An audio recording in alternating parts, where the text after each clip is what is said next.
We haven't talked about Nancy Guthrie in a while, the elderly mother of the Today Show anchor Savannah Guthrie, who vanished from her home sometime late Saturday night or early Sunday, more than 6 weeks ago. Guthrie is still missing, with no suspects, little evidence, and few apparent solid leads. Zero progress has been reported in the case, which is probably why you haven't heard much about it and why we haven't talked much about it.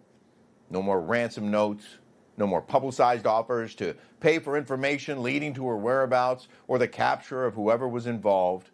The rewards still exist, but most would agree the chances of finding Nancy alive are unfortunately close to zero.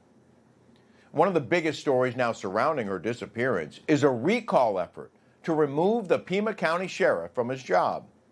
That sheriff, Chris Nanos, has gotten a whole bunch of flack for the way he handled the investigation almost from the start, including not sealing the property as a crime scene quickly enough, then unsealing it too quickly, not calling in the FBI soon enough, and not letting them take over the case when they got there, even refusing to send potential physical evidence to the FBI lab in Quantico, Virginia, considered one of the best crime labs in the world, choosing instead to send the gloves and blood evidence and other items to a private lab in Florida called DNA Labs International, which bypassed the Fed's superior technology and may have delayed results for months, possibly because the sheriff didn't want to give up control of the case.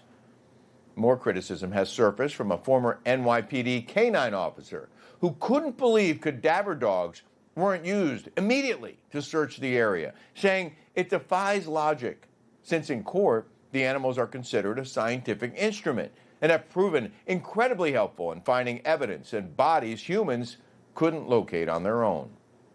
Many suspect the sheriff's outsized ego played a big role in his handling of Guthrie's disappearance.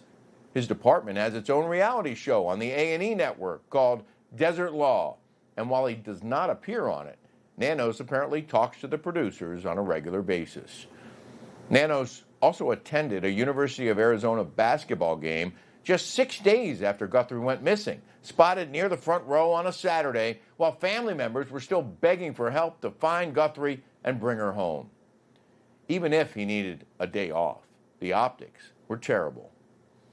Republican congressional candidate Daniel Gutierrez launched the Nanos recall effort recently, suggesting he's been an embarrassment to Tucson and Pima County, that rank-and-file police officers are increasingly upset over the sheriff's conduct, and that many are disgusted by his behavior.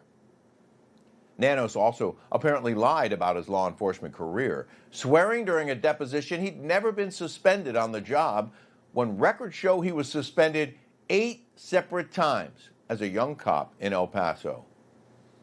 What's most important in any criminal case is the integrity of the investigation, doing everything possible to solve the crime, putting ego and jurisdictional disputes aside, and putting the victim and victims' families first.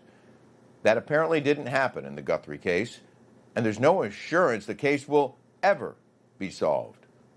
But hope still exists, and we'll keep you updated. Information. Truth is freedom. Is Newsmax. It's real news for real people.